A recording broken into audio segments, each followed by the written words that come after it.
लेवा पंचायत पाडळसे यावल एकता संघटन व विकास कार्यक्रमाचा या 3 दिवसीय मालिकेतील प्रथम पुष्प जळगाव याचा आपण थोडक्यात आढावा घेत आहोत। या महत्त्वपूर्ण कार्यक्रमाचे प्रास्ताविक डॉक्टर मिलिंद पाटील जळगाव यांनी केले व यामागची भूमिका त्यांनी मांडली। मान्यवरांच्या हस्ते दीप प्रज्वलन व प्रतिमा पूजनाने या कार्यक्रमाची सुरुवात करण्यात आली। विविध लेवा समाज मंडळांचे मान्यवर प्रतिनिधी या कार्यक्रमाला उपस्थित राहिले। सर्वांनी आपले अभ्यासपूर्ण विचार या ठिकाणी मांडले। देणाऱ्याने देत जावे, घेणाऱ्याने घेत जावे व घेता घेता द्यायला शिकावे। असे संघटन हे मन, तन, विचार आणि भावनांमध्ये असावे तरच ते आपल्या कृतीमध्ये उतरते असे डॉक्टर प्रमोद महाजन सर यांनी सांगितले। यासाठी विचारांची क्लॅरिटी असणं अत्यंत आवश्यक असतं। त्यानेच प्रत्येक व्यक्तीची, व्यक्तिमत्वाची आणि समाजाची पण प्रगती होत असते। त्यासाठी समाजात अनुयायी घडविण्यापेक्षा लीडर बनविणे अत्यंत आवश्यक असल्याचे त्यांनी सांगितले। यशस्वी संघटन करण्यासाठी आपले विचार निर्भीडपणे मांडता यायला पाहिजे, स्वतःतील असामान्यत्व ओळखता आले पाहिजे व त्याला घडविता आले पाहिजे आणि विविध स्तरांमधील लीडरही जागृत करणे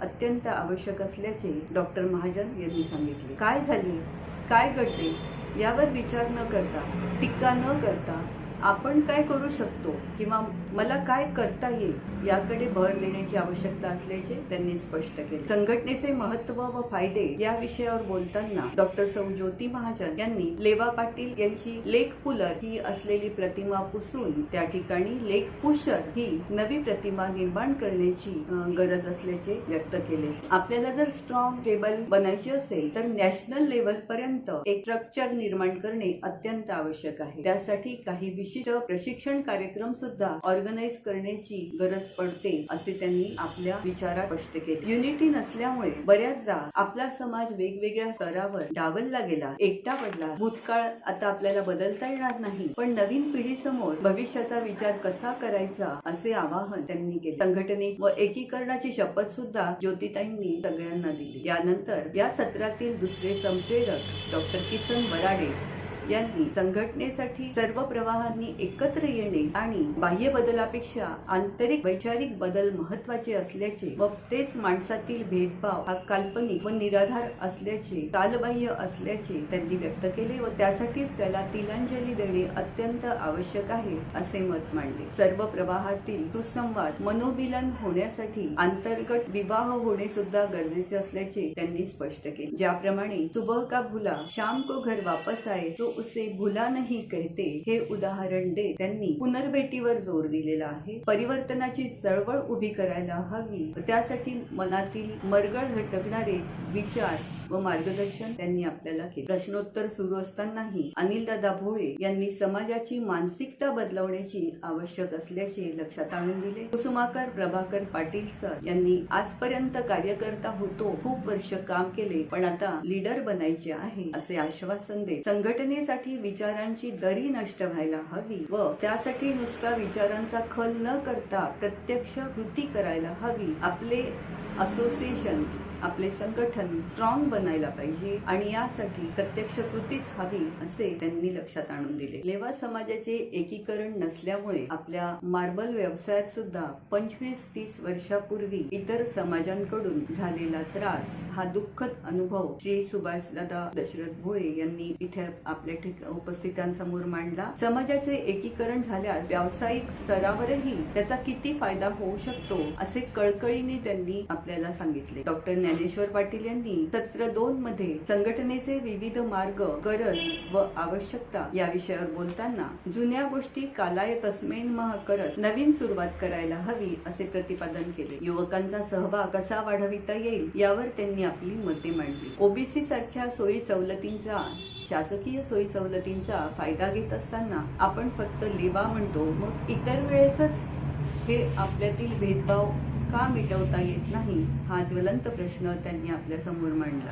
राजकारणातील प्रतिनिधी ठरवताना लोकप्रतिनिधींनी, पक्षातील लोकप्रतिनिधींनी व बोरगाव पंचायत समितीने मदत करावी असा विचार श्री उज्ज्वल चौधरी बदलापूर यांनी मांडला. एकच नेता असल्यास हे काम सोपे जाईल असे विचार त्यांनी मांडले. समाजातील लक्ष्मीपुत्रांपर्यंत पोहोचत सामाजिक कार्यातील त्यांची मदत घ्यावी. गेट टुगेदर किंवा इतर सांस्कृतिक कार्यक्रमांद्वारे समाजातील विविध स्तरातील व्यक्तींनी एकत्र यावे असे प्रतिपादन श्री सुनील भंगाळे यांनी व्यक्त केले. आज आयोजित करण्यात आलेल्या मनपरिवर्तन करण्याच्या कार्यक्रमांचे आयोजन भविष्यात वारंवार करावे असे मत सौ मंगलाताई पाटील यांनी व्यक्त केले. तर श्री प्रकाशदादा भंगाळे यांनी इंटरनल सिस्टीम ही आपण ठरवत कोण वर जाईल हे समाजाच्या सामंजस्यातून ठरवावे असे मत व्यक्त केले. श्री राजेंद्र दादा चौधरी यांनी संघटनांची व संघटकांची गरज असल्याचे मत व्यक्त केले. इंटरनल सिस्टीम ही आपण ठरविली तर कोण वर जाईल हे सामंजस्यातून ठरवता येईल असे मत श्री राजेंद्र दादा चौधरी यांनी व्यक्त केले व संघटनांची व संघटकांची गरज त्यासाठी असल्याचे मत व्यक्त केले. सत्र 3 मध्ये संघटनेचे विविध मार्ग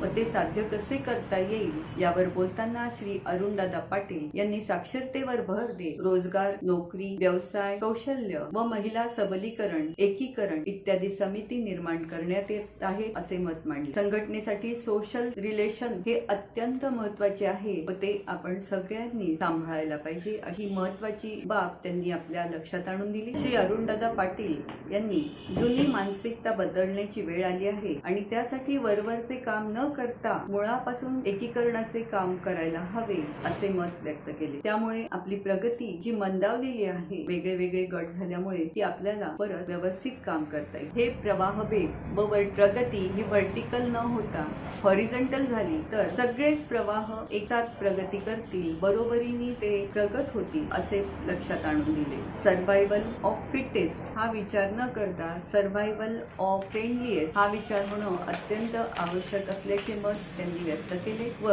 समाजात एकमेकांशी संवाद साधणे किती आवश्यक आहे तेही त्यांनी सांगितले. स्वार्थ व स्पर्धा हा आपला मूळ स्वभाव नसून सुसंवाद, सहकार्य व त्यातूनच विकास घडतो. त्यासाठी एकटे राहणे नाही तर समूहात राहणे आवश्यक असते. म्हणूनच सर्वांगीण विकासासाठी एकटे नाही तर एकजीव एकत्र राहणे महत्वाचे असल्याचे मत त्यांनी मांडले. संघटनेसाठी स्थानिक मनुष्यबळ कसे वापरता येईल याबद्दल बोलताना संप्रेरक डॉक्टर सुनीताताई चौधरींनी आपली मते मांडली. मनुष्यबळ वाढविण्यासाठी युवक युवतींचा सहभाग अत्यंत आवश्यक आहे. त्यासाठी त्यांना आकर्षित करेल अशी चर्चासत्र, व्याख्यानं किंवा प्रशिक्षण हे ऑर्गनाईज करायला हवे असे मत त्यांनी व्यक्त केले. संघटनेची मशाल पेटती ठेवण्याची गरज आहे आणि आपली उदासीनता का व कुठे आहे हे शोधण्याचे आवाहन त्यांनी केले. राष्ट्रीय स्तरावर एकत्र येण्यासाठी चर्चासत्र, व्याख्यान आवश्यक असल्याचे मत त्यांनी मांडले. सर्व स्तरावरील लोकांनी एकत्र यावे. उद्योजकांनी पण समाजाला प्राधान्य द्यावे. समाजाबरोबरच त्यांची सुद्धा प्रगती होईल. तरुण, बेरोजगार त्यांच्या मनातील न्यूनगंड ही समाजाला उदासीनतेकडे किंवा व्यसनाकडे सुद्धा नाही तर याची सुद्धा काळजी घेण्याची गरज असल्याचे मत व एकमेकांशी नाते जपण्याची, हेल्दी करण्याचे मत त्यांनी व्यक्त केले. त्यासाठी व्हॉट्सअप सारख्या सोशल ग्रुपची पण आपल्याला मदत घेता येईल असे विचार त्यांनी मांडले. पुढील सत्रात ऍडव्होकेट प्रवीणचंद्र जंगले यांनी स्थानिक मनुष्यबळ कसे वापरता येईल, समाजाने माझ्यासाठी काय केले यापेक्षा मी समाजासाठी काय केले हा विचार करायला हवा. मनोमिलन व्हायला हवे. मायक्रो लेव्हलवर काम करायला हवे. परस्पर सामंजस्य हवे असे मत ऍडव्होकेट प्रवीणचंद्र जंगले यांनी मांडले. निळकंठ दादा चौधरी यांनी तळागाळात जा, समस्या शोधा, त्याचे समाधान करा. यासाठी शासकीय अधिकारी, मार्गदर्शक, लोकसंपर्क नेते, विद्यार्थी संघटना, सामाजिक कार्यकर्ते, दातृत्व असणाऱ्या व्यक्ती, सांस्कृतिक किंवा सामाजिक क्रीडा मंडळ, भजनी मंडळ, शिक्षण संस्था, भ्रातृमंडळ यांचे कार्य वाढविण्याची गरज त्यांनी लक्षात आणून दिली. उद्योजक ग्रुप, ऍडव्होकेट ग्रुप, सेवाभावी संस्था, डॉक्टर, रोजगार उपलब्ध करून देणारे ट्रेनिंग या सगळ्यांवर भर देण्याची आवश्यकता असल्याचे मत त्यांनी व्यक्त केले. ऍडव्होकेट प्रवीणचंद्र जंगले यांनी समस्या निराकरण योग्य व्यक्तीकडून आवश्यक असल्याचे मत व्यक्त केले. विलासदादा चौधरी यांनी आपण आपापसातील इगो विसरून कीर्तन रूपाने सहभाग वाढवता येईल त्यासाठी संप्रेरक म्हणून आपण काम करू शकतो. विठ्ठल मंदिर, राम मंदिर अशा बऱ्याचशा संस्थांमध्ये ट्रस्टी आपल्या समाजाचे लोक आहेत, याचा फायदा करून घ्यावा असे त्यांनी मत व्यक्त केले. मनीषाताई खडके यांनी तरुणांची एखादी शाखा असावी. तरुण हा पैसा ओरिएंटेड झालेला आहे तर त्याचे स्किल कसे डेव्हलप होतील यासाठी प्रोग्रामची आवश्यकता असल्याचे मत त्यांनी व्यक्त केली आणि या तरुणांना जेव्हा आपण आपल्यामध्ये सामावून घेऊ तेव्हाच आपल्या भावी संघटना बनतील असे मत त्यांनी व्यक्त केले. सध्या आपल्या समाजात ब्रेन ड्रेनची समस्या अत्यंत मोठ्या प्रमाणावर जाणवत आहे.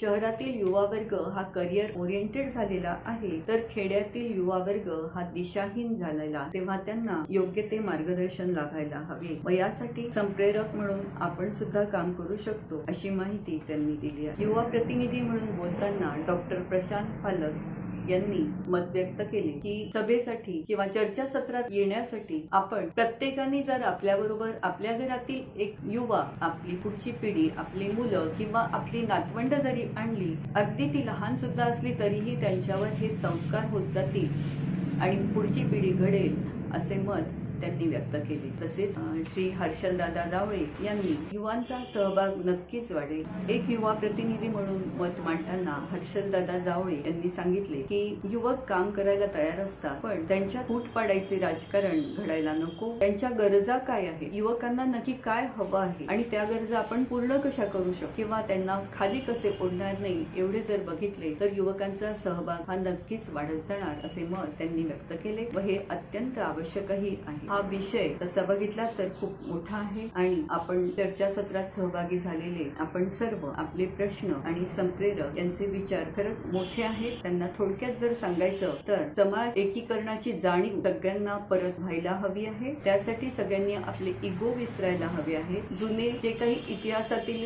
आठवणी आहेत त्या मिटवून नवीन पाऊल, नवीन विचार घेऊन पाठी आपली कोरी करून परत पुढे पाऊल टाकण्याची आवश्यकता आहे. त्यासाठी काही ट्रेनिंग किंवा चांगले प्रशिक्षण ऑर्गनाईज करता येतील, काही कार्यक्रम ऑर्गनाईज करता येतील वारंवार की ज्याच्यामुळे सगळ्यांचा सहभाग वाढेल, सगळ्यांना आपलेपणा वाटेल, सगळ्यांचे एकमेकांशी रिलेशन्स आहेत हे नवीन व आनंदी हेल्दी तयार होतील अशी गरज सगळ्या संप्रेरकांनी मांडली.